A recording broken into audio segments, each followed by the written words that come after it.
¿Qué tal amigos, amigas? Bienvenidos a otra edición de nuestro programa El Rincón de Jorge Abasolo.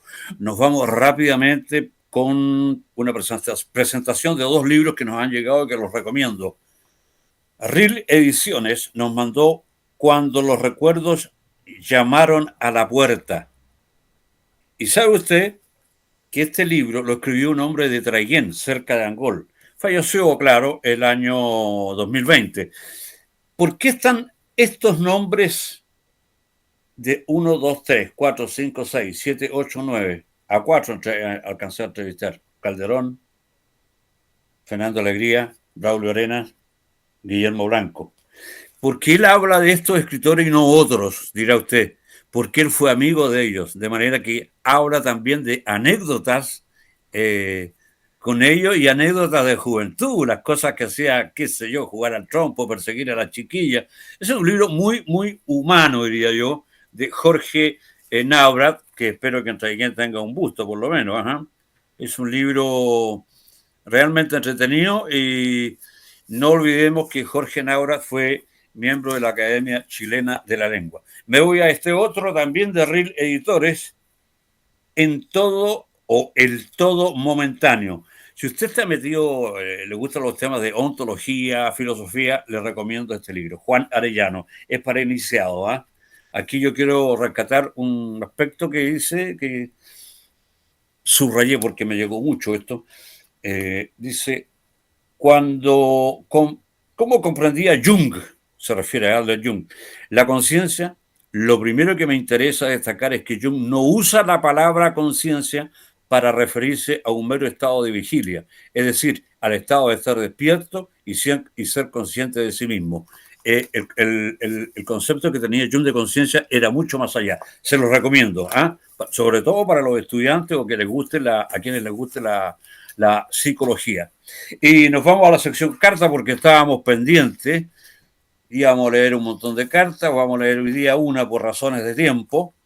Nos llegó esta que dice, señora Basolo, los felicito sinceramente, bueno, también para Claudio Felipe Rojas, las felicitaciones por el programa que ustedes hacen, que rompe la monotonía de la televisión actual, tan llena de vulgaridad. El programa de ustedes, bueno, hay una serie de juicios panegíricos, ¿no? Elogiosos que no queremos ser los mejores propagandistas de nosotros mismos, pero nos llegan estos conceptos. Por supuesto que nos hace sentir orondos porque quiere decir que no estamos perdiendo el tiempo.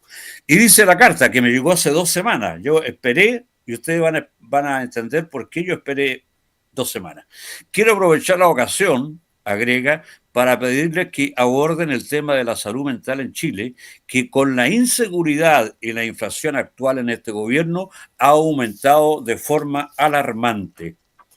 Y nos firma don Guillermo Montanares de Quillota. Oye, que tenemos auditores en la quinta región, ¿eh? Palabra que tenemos harto. Y bueno, ¿de qué vamos a hablar hoy?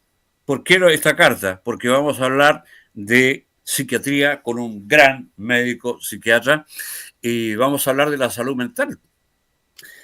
Porque en estos convulsos tiempos que vivimos, no es fácil perderse. Y no me estoy yendo aquí a la juventud. ¿Quién no conoce a algún adulto también que se perdió por un amor fuera del matrimonio, después quiso volver, no les optaron, se dedicó a la droga, al alcohol, en fin? Yo creo que tenemos que hacer esfuerzos por manejarnos mejor, buscarnos mejor, conocernos mejor, y ahí vamos a ver mejor, nos vamos a ver incluso desde fuera, vamos a tener la explicación de lo que buscamos en la vida. Eh,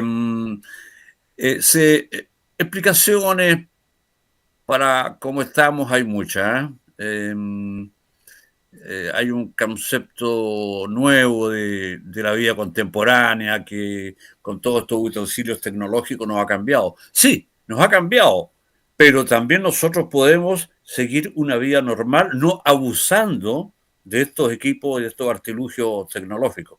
Eh, eh, También creo que hay un culto a la eficiencia, al rendimiento, a la solución simple e inmediata, sobre todo los jóvenes lo quieren tipo fast food, ¿no? Con la comida rápida, lo quieren solucionar inmediatamente.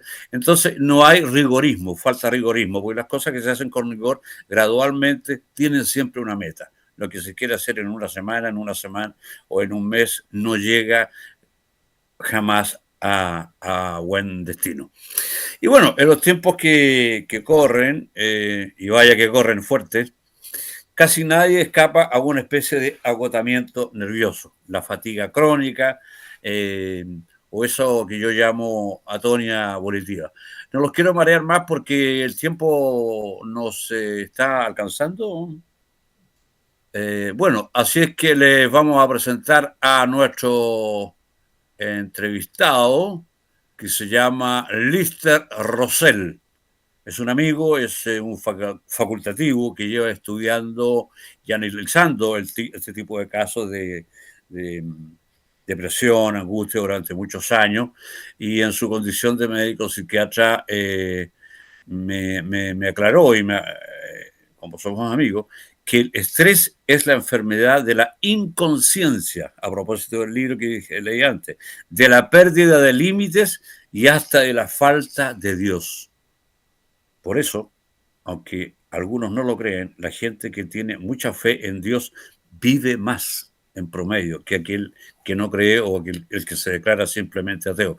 Bueno, mi amigo Lister Rosell Gibbon es médico psiquiatra, egresado de la Universidad de Chile, también es titulado como médico cirujano, y desde el año 1980 trabajó en el Hospital Psiquiátrico José Horvitz, que fue un gran psiquiatra chileno, y en los servicios médicos de Codelco, FUSAT. También Lister es cofundador de diversos centros de terapia conductual, cognitiva, y se desempeña en el departamento psiquiátrico de la clínica Las Condes. Se reconoce un amante de la lectura, la música y el fútbol. De preferencia lee a Mario Benedetti. Le conté yo para sacarle pica que conocía a Mario Benedetti, a Vargas Llosa y ahora al húngaro Sándor Márai. Hacemos una pausa y vamos con nuestro entrevistado de hoy, que se llama Lister Rosell.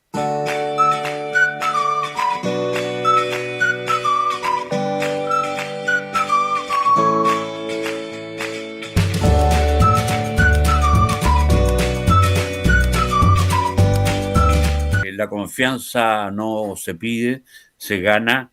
Hay empresas, cuesta emprender en Chile una empresa, eso es verdad, pero cuando una empresa ya logra más de 40 años es porque está consolidada. Y por eso yo me atrevo a recomendar la constructora Héctor Vega, que también está con nosotros, donde se tiene claro que trabajar en equipo implica conocerse mucho, que haya química y estar dispuesto a eliminar todas esas fronteras, mañas, esas pelucitas, así como existen las pelucitas en la ropa, esas mañas que permiten una mejor química y una mejor implicación entre las personas, una mejor comunicación.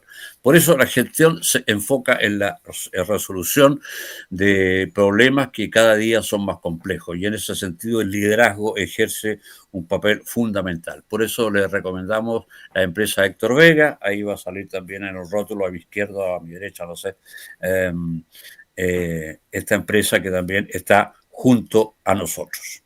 Bien, y luego de estos comerciales nos vamos a la segunda parte, al segundo módulo de nuestro programa.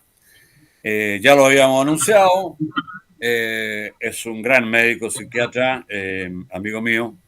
Hacía tiempo que no nos veíamos. ¿Qué tal, Lister Rosell? Hola, Jorge. No nos veíamos desde los tiempos de tomar café con Eric Polhammer. Un amigo común que se nos fue. Sí, quiero aclarar que para los que saben de fútbol, que hubo un club hasta hace 20 años de Linares que se llamaba Lister Rosell, y era en homenaje al padre de nuestro entrevistado, que fue un médico misericordioso y que hizo un apostolado de la medicina. Lister, bueno, es médico psiquiatra, le gusta el fútbol, tenemos muchas cosas en común, nos gusta el jazz. El jazz también, sí. ¿Y todavía estás leyendo a Sándor Márai, el húngaro? Ya me di toda la vuelta, ya no me queda más que leer. Ya, vamos a aprovechar, te vamos a estrujar lo que más podamos, Lister, porque yo sé que tú eres un consagrado de psiquiatría. Lister, yo escribí un libro hace poco, o sea, una columna seria. Entonces, me baso un poco en el libro, ¿te acuerdas que habíamos conversado de Byung Chul Han? Sí. Que es una especie de hastío de la vida, hay un vacío eh, existencial que es más, no sé si prominente, pero más proverbial que antaño. Eh, en la época de la Ilustración se dijo que la ciencia iba a acabar con las guerras, con las hambrunas, con las enfermedades. Estamos en pleno siglo XXI y parece que el hombre vive más infeliz.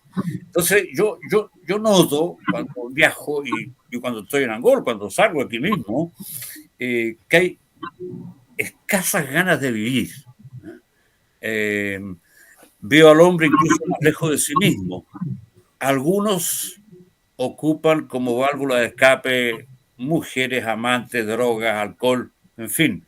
Eh, entonces yo veo que hay un desconcierto del hombre consigo mismo en la actualidad en Chile. Si a eso agregamos la delincuencia, que yo a esta hora ya no puedo salir, y eso que estoy en Angora, una ciudad antaño tranquila. No sé si me quedó clara la pregunta. Sí, claro. Estamos en un momento difícil de vivir, con algunas cosas bien notables de que rompen con la naturaleza humana en cierta medida, como que somos seres gregarios, y hoy día hay un sentimiento de soledad muy generalizado. Tan así que hay lugares que se está planteando crear ministerios de la soledad, sobre todo Así, con esto de la extensión de la vida, de gente que cada vez vive más años, pero más años que cuando sales de producir empieza a haber una soledad progresiva. Como eh, hay, bueno, esto de, tú estabas hablando un poquito más en lo macro, se, citando a Byung Chul Han, pero la modernidad se decía que parte cuando tú vives en un lugar, en un edificio, departamento, y no conoces quiénes son tus vecinos, no sabes cómo se llaman, tampoco sabes qué hacen, no, no tienes ningún nexo, y terminas como viviendo una vida aislada, porque la soledad no es el problema, sino que el aislamiento emocional. Hay una soledad que puede ser muy rica, muy llena de intereses, pero lo que hay es una soledad muy vacía, como tú señalas, ¿no? claro. Oye, una de las cosas que ha aumentado patéticamente en nuestro país es la ansiedad o la angustia. Tú una vez en una entrevista me definiste la angustia o me dijiste que se daba en unos escenarios muy especiales. Por ejemplo, cuando nos anticipamos demasiado en el manejo de la realidad, ahí sobreviene la angustia. O cuando nos quedamos pegados en el futuro, ¿qué haré? Nos estamos perdiendo el presente. Hay otra acepción que me gusta mucho a mí sobre la angustia, que es la brecha entre la hora y el después. Ujú. Quería que redondeara un poco el tema de la angustia. Bueno, quizá un primer plano está en ese libro de Byung Chul Han llamado La sociedad del cansancio, ¿no? Eh, donde las personas ya instalaron en su imaginario, y es algo que yo veo todos los días, instalaron el 24/7, ¿no? Y eso significa una anticipación permanente de los pendientes, de las metas a lograr, de producción, y el miedo no es tan artificial. O sea, los que no cumplen metas ponen su existencia en una situación muy difícil de no controlabilidad, porque no hay peor ingrediente de la no controlabilidad que la cesantía, digamos, ¿no? Yo diría que hoy día hombres jóvenes de 30, 40, este estilo de vida muy concreto de boletear, digamos, también es una dificultad en anticipar un proyecto personal. Obviamente que el tema vivienda forma parte de una existencia básica, ¿no? Entonces, hay muchos elementos cuando tú me hablas de lo que Peña y Lillo hablaba en El temor y la felicidad, hablaba de esa anticipación que Exacto, genera, que genera temor. O sea, antes nosotros le temíamos a cosas tan específicas como un tigre diente de sable o un dinosaurio, y el miedo era funcional a sobrevivir. Hoy día nuestros miedos son bastante más vagos, es como a una realidad. Cuando tú mencionabas delincuencia, es como que yo pierdo dominio sobre mi territorio, mi espacio público. Obviamente la angustia, si la llevamos a un nivel más básica, de emociones básicas, la angustia es miedo, ¿no? Y así uno la puede entender mucho mejor. Y el miedo nos lleva a protegernos, y protegernos encerrándonos, no conectándonos con otros en el enfrentamiento. Y eso podremos hablar de enfoque sobre seguridad, que de repente también es importante que las soluciones para los humanos también sean colectivas y gregarias, no solo soluciones individuales, que es lo que prima hoy por hoy. claro. Luis de Rosell, bueno, tú mejor que nadie sabrá que ha aumentado en Chile el porcentaje de depresión, angustia. Algunos hacen la diferencia eh, angustia con, se me olvidó la palabra, con ansiedad. Pero la Sí. vamos a ocupar como sinónimo en esta oportunidad, porque te quiero formular la siguiente pregunta.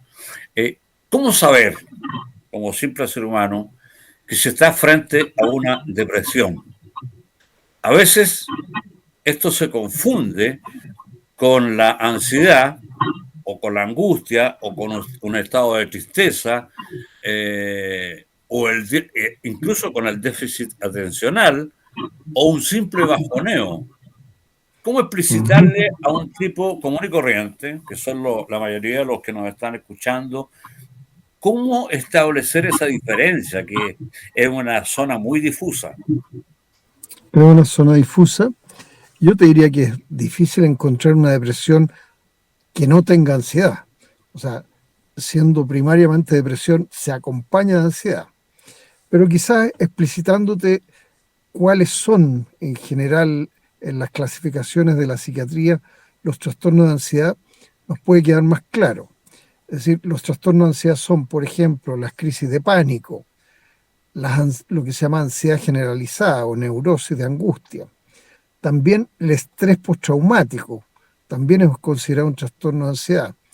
O los trastornos obsesivos compulsivos, también se consideran trastornos de ansiedad. Y esta es una vereda distinta de lo que son los trastornos del ánimo, ¿no? Los trastornos del ánimo que son depresiones, pero también los trastornos del ánimo son las euforias, la bipolaridad, las manías, digamos, ¿no?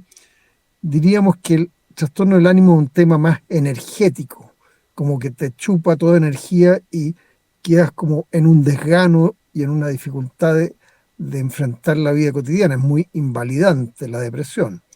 La ansiedad tiende a movilizar un poco más. Uno por angustia puede hacer conductas que reduzcan la ansiedad, ¿no? Eh, por lo tanto, son capítulos que son, si bien se mezclan, son diferentes. Y por eso quizás como emociones básicas, lo que hablábamos de trastorno de ansiedad tiene más el miedo a la base. La depresión pudiéramos asociarlo más a la pena, ¿no? Por ejemplo, alguien que enviuda está meses y años no queriendo salir a la calle, eso es más depresión, ¿no? La ansiedad sería mejor ejemplo de esto que pasa en los servicios de urgencia, que llega alguien sintiendo que tiene un infarto, que se está muriendo, que la taquicardia se lo está comiendo, que el ahogo, que no puede respirar. Esos serían como los dos polos más claros de lo que es un trastorno de ansiedad, de lo que es un trastorno depresivo. ¿Será por eso que en una entrevista, que incluso yo titulé con esa frase, que hay miedo en la existencia cotidiana? Miedo que yo creo que ha aumentado por la violencia que tenemos en nuestro país. Claro, claro.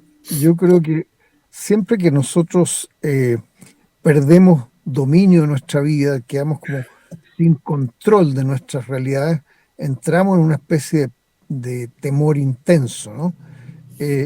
Yo creo que las emociones nos dicen algo que necesitamos. Cuando uno tiene miedo, lo que necesita es protegerse, como cubrirse la cabeza frente a agresiones o adversidades ambientales. Eh, la depresión más es como un oso que se mete a una caverna invernal y no quiere ni respirar, ni comer, ni nada, digamos, ¿no? Yo creo que hemos estado en este periodo de la vida con muchos motivos por los cuales tener temor generalizado. O sea, hay amenazas, pero quizás las partes terapéuticas de esta ansiedad, quizás te puedo mencionar algo que es muy valioso. Hoy por hoy todos están queriendo encarcelar a todo el mundo y sin embargo, claro, a mediano plazo eso tampoco puede ser una gran solución. Quizás lo que te quería mencionar es algunas experiencias, por ejemplo, que se han hecho en Medellín. Medellín, ciudad tradicionalmente del narco, tradicionalmente violenta, de bombazo, hoy día está recomendada como una ciudad para el turismo, un turismo seguro. Y eso tiene que ver más con espacios públicos animados, seguros, protegidos, donde la gente sí se pueda volver a encontrar. Por lo tanto, hay más soluciones de las que se están manejando hoy día frente al tema inseguridad callejera, por decirlo de algún modo. Sí. Y hay una disciplina muy laxa, pero ahí ya no quiero entrar en temas políticos porque quiero aprovechar tu presencia. Lister, ¿cuáles son las razones fundamentales por las cuales la gente te visita como psiquiatra? ¿Y esas razones han aumentado? ¿Son las mismas de hace 20 años? Bueno, la psiquiatría siempre ha estado asociada a enfermedades mentales. Dentro de los más características pueden ser la esquizofrenia o puede ser la psicosis maníaco-depresiva. Eso yo diría que no solo se ha contenido mejor, sino que hay buenos progresos en los tratamientos farmacológicos particularmente, que hacen que hoy día la gente pueda estar integrado a sus trabajos o a sus familias, aún teniendo esas patologías serias y graves. Pero lo que sí ha aumentado es la parte que uno diría lo psicógeno, la causa psicológica de los trastornos. El estrés, esto que hablábamos del 24/7, de estar siempre pendiente de algo que probablemente nos va a amenazar, nos va a pillar, eh, tiene mucho que ver con que nuestras vulnerabilidades genéticas se expresen. O sea, yo puedo tener una vulnerabilidad para la ansiedad, pero estoy en un contexto más bien tranquilo, seguro, no puedo no expresar mi patología de ansiedad. Pero si estoy en un contexto de alta inseguridad, se va a expresar. Por lo tanto, no es que haya crecido la patología psiquiátrica, lo que ha crecido es la patología ligada a, siempre se habla de la patología biopsicosocial y espiritual, digamos, en salud mental. Más que la biología, lo que se ha acrecentado son las dimensiones psicológicas y sociales, ¿no? Los determinantes sociales de la salud. Claro. Oye, estamos conversando con Lister Rosell, médico psiquiatra. No sé si cayó a tus manos, bueno, se lo puse a un amigo médico, un libro de Gabor Maté, que el año pasado fue sindicado en los Estados Unidos como el bestseller por el New York Times. La palabra bestseller a mí no me gusta mucho porque la asocio más bien a novelas, pero bueno, el libro de este médico psiquiatra Gabor Mateo es extraordinario, es para leerlo dos veces. Por ejemplo, hay personas entre las que me cuento, que quieren desgajarse de esta sociedad viciada o pringada, quieren hacer una especie, no de cofradía, pero vivir en una parte alejada del ruido, del vicio, de prácticas que son reñidas con la moral. Entonces ahí Gabor Maté dice que eso es muy difícil. No te puedes desgajar de la sociedad viciada porque eres parte de esa sociedad. A veces, infrecuentemente puedes hacerlo. No sé si me explico. Claro. Mira, yo creo que hay algo con las ciudades, digamos, ¿no? Hay algo que se habla de las megalópolis, ¿no? Las ciudades de un cierto número de habitantes hacia arriba, donde es mucho más fácil pasar a una vida anónima, solitaria y aislada. Quizás en comunidades de un cierto tamaño hacia abajo, tú puedes estar en una sociedad en que eres visto, reconocido y alguien toma contacto y se vincula realmente contigo, ¿no? En ese sentido, no es que haya un apetito por la soledad, es más bien huir de la megalópolis, digamos, ¿no? Con todas sus características de bolsones, de agresión o de tráfico o de maltrato. Yo creo que en ese sentido no es algo que uno diría entrar a sociedades, a ciudades más pequeñas, puede ser una muy buena idea, ¿no? Pero también es en las mismas ciudades grandes que hayan mini centros, ¿no? Como que se establezcan grupos humanos que se puedan ver las caras y conocerse y reconocerse, digamos, ¿no? Entonces hay algo con el urbanismo en esto, ¿no? Y yo creo que Santiago lo ha hecho bastante mal, ¿no? Como que ha ido despoblando su centro, en fin, yo creo que lo de Medellín se ha hecho poco en Chile, ¿no? Aunque ha habido intentos, esto de que las municipalidades tomen, eh, al menos en el nombre, la idea de ciudades amables, yo creo que es un intento que va en la dirección correcta, ¿no? Sí. Así que Me hizo sí recordar tiene que de ver. Platón cuando decía que una ciudad no debiera tener más habitantes de aquellos que se reconozcan a sí mismos. Pero Exacto, sería muy difícil porque en los tiempos de Platón, ¿cuántos habitantes habría en el planeta? Hoy día somos 8.000 millones. En fin, eh, uh-huh. quiero aprovechar esta consulta porque me la han hecho mucho y es una consulta como si uno fuera el psiquiatra, porque durante muchos años el Prozac, ¿te acuerdas que estuvo de moda? Uh-huh. Y yo creo que después lo desplazó la fluoxetina. Yo tengo amigos que yo tomé hasta 2 meses fluoxetina. ¿Recomendarías tú la fluoxetina para una depresión de marca mayor, mediana o ligera? Porque no se trata de tomar un fármaco de este tipo porque sí. Mira, sí, se llamó la pastilla de la felicidad en su momento, el Prozac, que salieron libros al respecto, y hoy día sigue teniendo vigencia.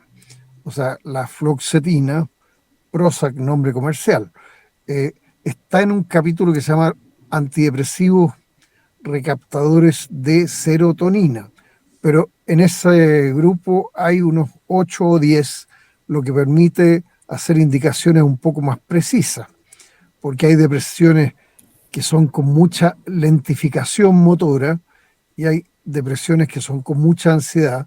Entonces tenemos la posibilidad como de ajustar la puntería en la farmacoterapia de las depresiones, pero no ha perdido vigencia la fluoxetina ni el Prozac y está disponible en el sistema público sin problema.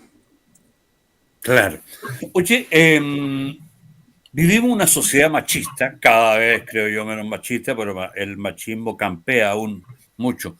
Tengo entendido que la mujer es más depresiva que el hombre y biológicamente lo encuentro hasta lógico.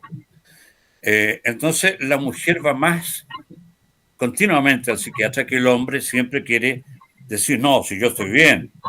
¿Ah? Pero se refugia, como dije antes, en el alcohol y en otros vicios. Es decir, la mujer tiene menos prejuicio, me da la impresión, para ir al psiquiatra, ¿no? Por problemas de depresión. Tiene menos prejuicio en ir al psiquiatra, tiene menos dificultades en hablar de lo que sienten y de lo que les pasa interiormente. Los hombres tienden a vivir disociadamente las emociones.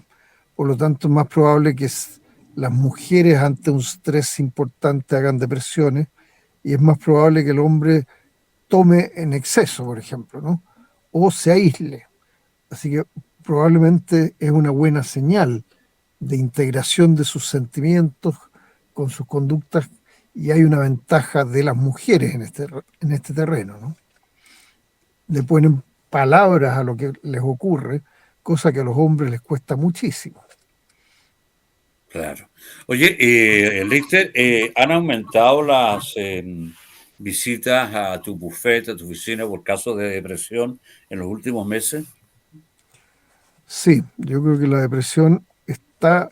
Mira, yo diría que cuando hablamos de salud mental es cosa que nos preguntemos, ¿quién de nosotros no tiene un cercano que tiene un problema con el alcohol? ¿Quién de nosotros no tiene algún familiar con depresión? ¿Quién de nosotros no tiene una persona que está con crisis de pánico? O sea, hoy día prácticamente ya no hay grupo humano donde esto no esté presente.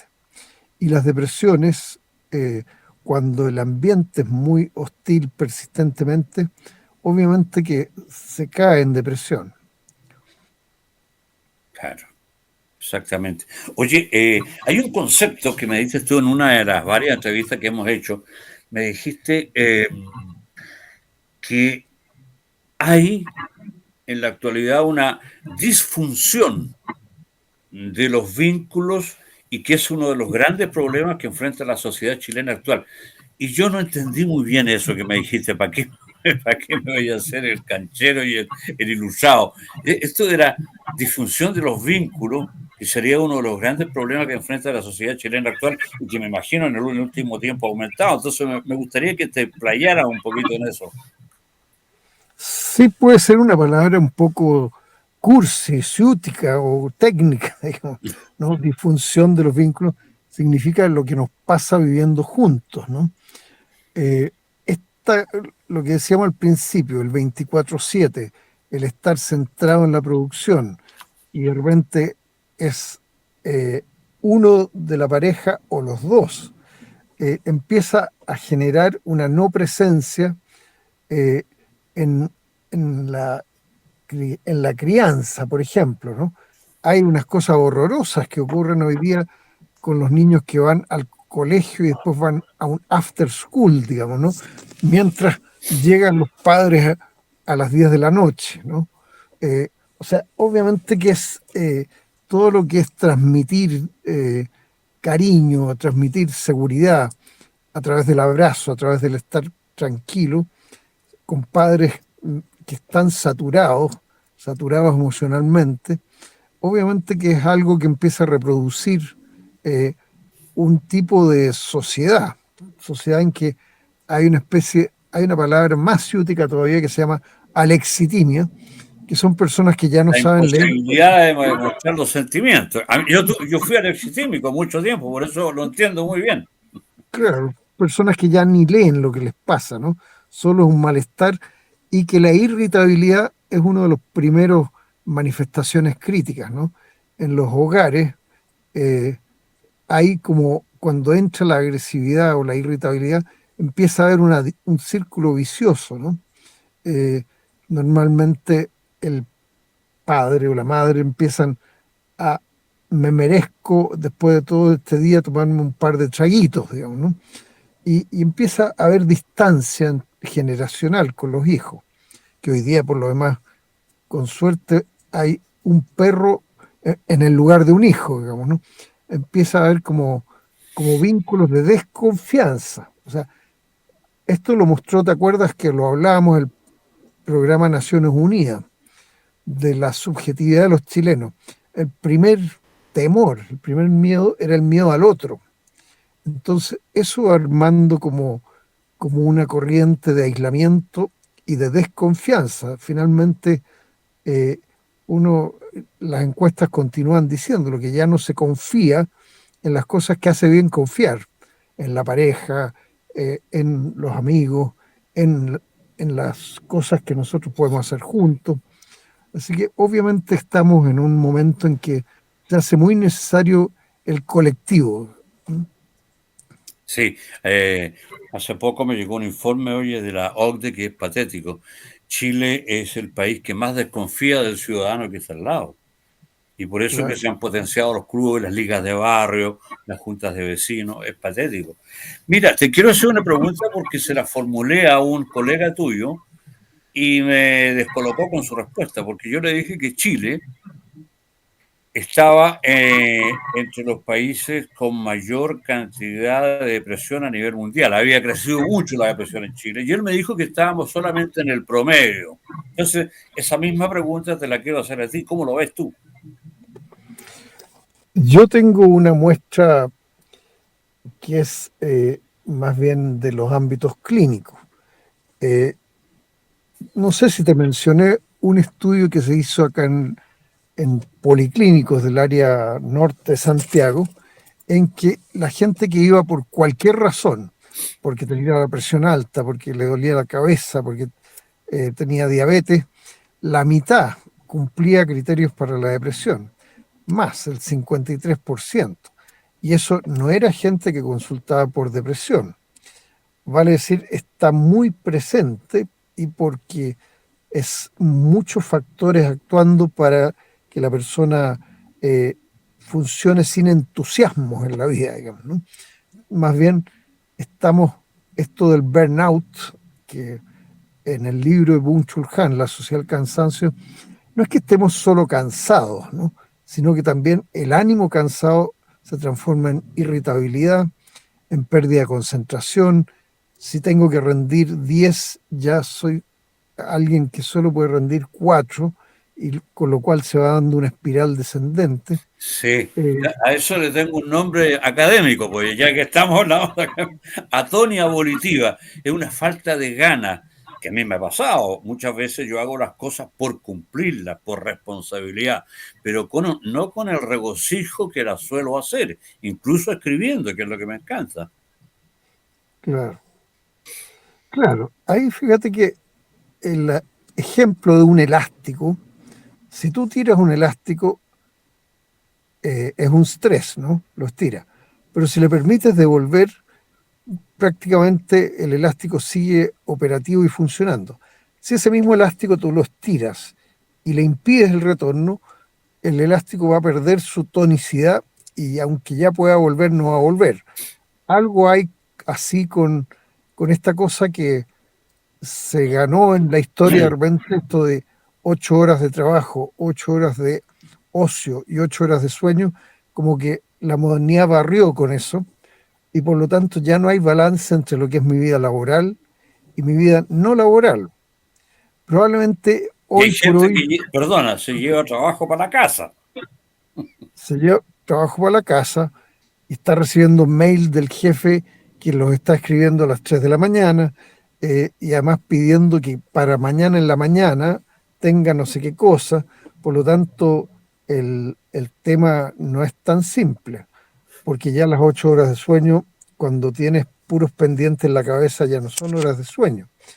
Eh, Así que obviamente que estamos en un momento en que se requiere volver a poner balance entre la vida laboral y la vida no laboral, el buen ocio. Como decía Nicanor Parra, urge no hacer nada, digamos, ¿no? En ese El ocio, proceso. el ocio recreativo. Claro, Oye, un colega tuyo, Pablo Carbonell, aprovecho para mandarle un mensaje que psiquiatra de Talagante, con quien hicimos programas de radio, me dijo una vez una cosa alarmante, que hace 3 años que Chile, en el PIB, mantiene el mismo porcentaje, destina el mismo porcentaje a la salud mental. O sea, yo no quiero meterme en el tema político, pero desgraciadamente esto va imbricado con una política de salud mental, con la política del Ministerio de Salud, si tú quieres. Entonces, ¿no ves tú que hay un poco no solamente de laxitud, sino que hasta descriterio de las autoridades? Porque se sabe que todos estos problemas, angustia, depresión, están aumentando. Los suicidios han aumentado en Chile también, han aumentado, y tenemos el mismo porcentaje en salud que hace 3 años. claro. Sí, mira, siempre es un tema de la salud mental que las prioridades en salud determinan más que nada por mortalidad, ¿no? Entonces, por eso la cardiología tiene un alto impacto y prioridad, y otras patologías como el cáncer. En fin, en esto, claro, no se cumplen los mismos criterios para estar insano o estar enfermo, porque la mortalidad puede no ser el gran tema. Pero de nuevo, fíjate esto que yo te mencionaba, que estoy retomando la psiquiatría comunitaria en el Puerto San Antonio.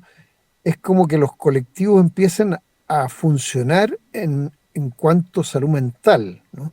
Es decir, que las personas se conozcan las caras, hagan cosas lúdicas, talleres, etcétera, como volver a lo lúdico en el tiempo no laboral, ¿no?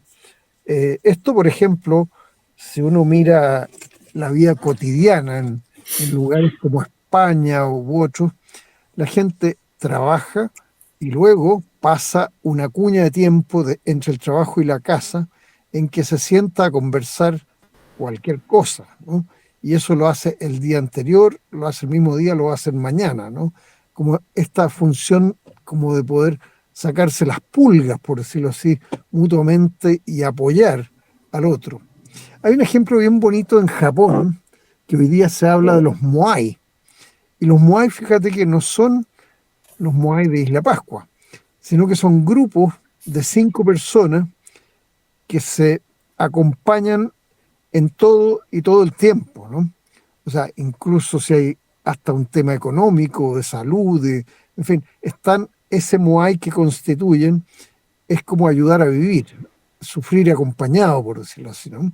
Que es un poco la línea de lo que puede aportar de nuevo lo comunitario a la salud mental, que la gente esté vigente para el otro. Mm. Buen ejemplo, buen ejemplo de Japón. Oye, con esto termino, no queremos abusar más de tu tiempo, Lister. La próxima vez te voy a... ¿Estás atendiendo todavía ahí en la calle, ¿cómo se llama? ¿Guardia Vieja? No, ya dejé, estoy solo en 2 polos, el polo alto y el polo bajo. Ah, ya, Estoy, entonces nos juntamos en el estoy, Tabélico. estoy en la clínica Las Oye, Condes yo y noto en que San hay Antonio. un aumento de angustia, de ansiedad en Chile. Tú me dijiste que en Chile vivimos una vez me dijiste, vivimos en un pragmatismo plano. ¿Cómo entiendo yo esto? Que el arribismo del chileno, que para mí es un tema que me fascina, la idiosincrasia de los países sudamericanos, porque en Europa no he estado jamás, el arribismo del chileno no hace sino aumentar la dosis de ansiedad o angustia que lleva. Si el vecino se compró un auto, yo me tengo que comprar uno igual o mejor, aunque el que tenga me sirva. Si Ujú. alguien se fue a vivir un buen barrio, no falta el que dice, yo también me voy a ir a ese mismo barrio porque no soy menos. De esto se reían mucho los colombianos, ¿te acuerdas? En una revista cuando decía del arribismo chileno. Y daban ejemplos contundentes. Por ejemplo, esas personas que van a un supermercado, llenan el carrito y llegan a la caja y empiezan a deshacerse de las cosas. Pero es para que los vea el vecino, que están comprando mucho. Y lo otro, los celulares de palo, ¿te acuerdas? Los colombianos. Yo tengo el diario El Tiempo, el recorte, en que se reía la gente manejando con su celular de palo para que digan, tengo celular.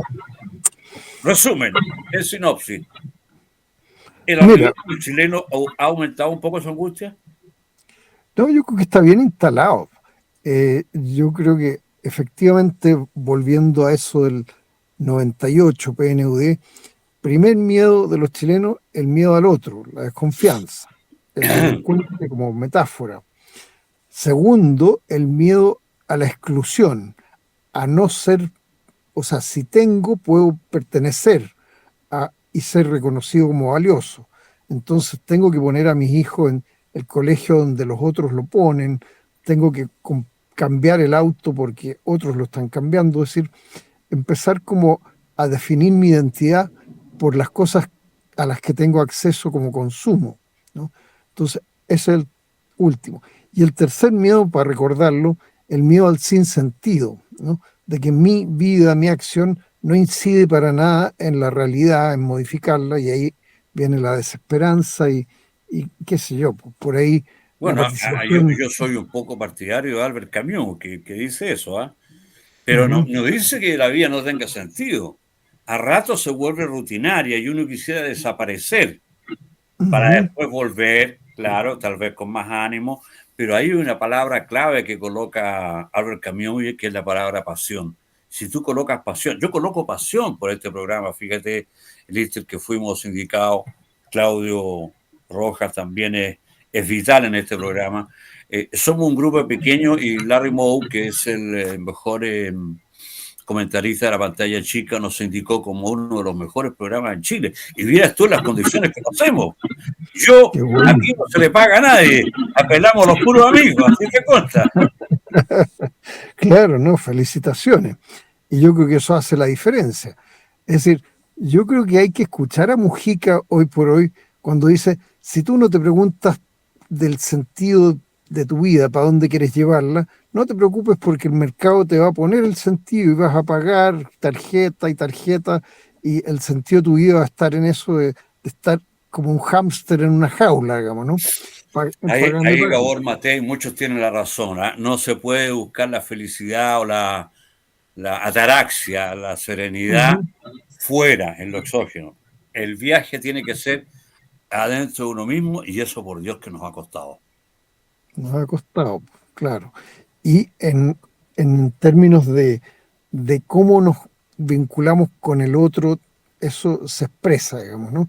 Que si uno tiene un sentido de vida, eso también se traspasa, como decía nuestro amigo en un poema, esto de vivir nunca ha habido apuro, nunca apuro habrá, decía él en uno de sus poemas, ¿no? Vincularse así con los otros. Déjame decirte una última cosa que es re interesante. Te hablé al principio del estrés postraumático. Nosotros vivimos más o menos como si estuviéramos en trauma permanente.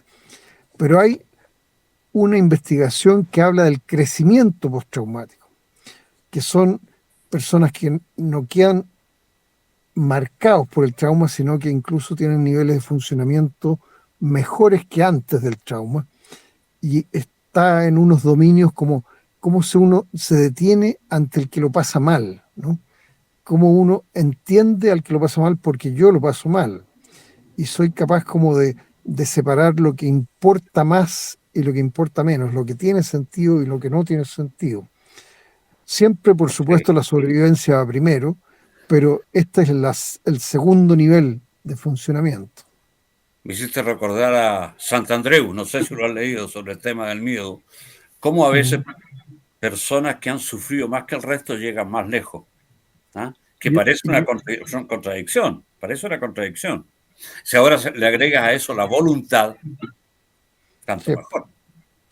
Sí, aquí me atrevería como a sugerir, y está en YouTube y está en sus libros, autores como Boris Cyrulnik, que habla de la resiliencia, pero también habla de su vida, de cómo siendo alguien a los 7 años preso en un campo de concentración, cómo fue todo su proceso hasta poder vivir una vida con sentido, digamos, ¿no? Y que tiene mucho que ver con relaciones humanas de un cierto tipo, de ayuda, en fin, ¿no? Yo creo que Boris Cyrulnik, José Mujica, son personas que vale la pena abrir las orejas con ellos. Y Víctor Frank. Y Víctor Frank antes que ellos, claro. Oye, Lister, te pasaste. Muchas gracias por habernos destinado tu valioso tiempo a este programa que la verdad que se nos arrancó. Partimos muy modestamente y ahora tenemos muchos seguidores. Faltan auspicios, pero para eso estamos trabajando. Pero nos agrada que haber partido de manera modesta como un club deportivo que se ha llamado Lister Rosell, que partió modestamente y llegó a las ligas superiores. Ese esperamos que sea nuestro camino, nuestro derrotero. Claro, que se haga con plata y se haga sin plata. Ya pues, gracias, Lister. Listo, nos vemos. Chao, Jorge. Chao, muchas gracias.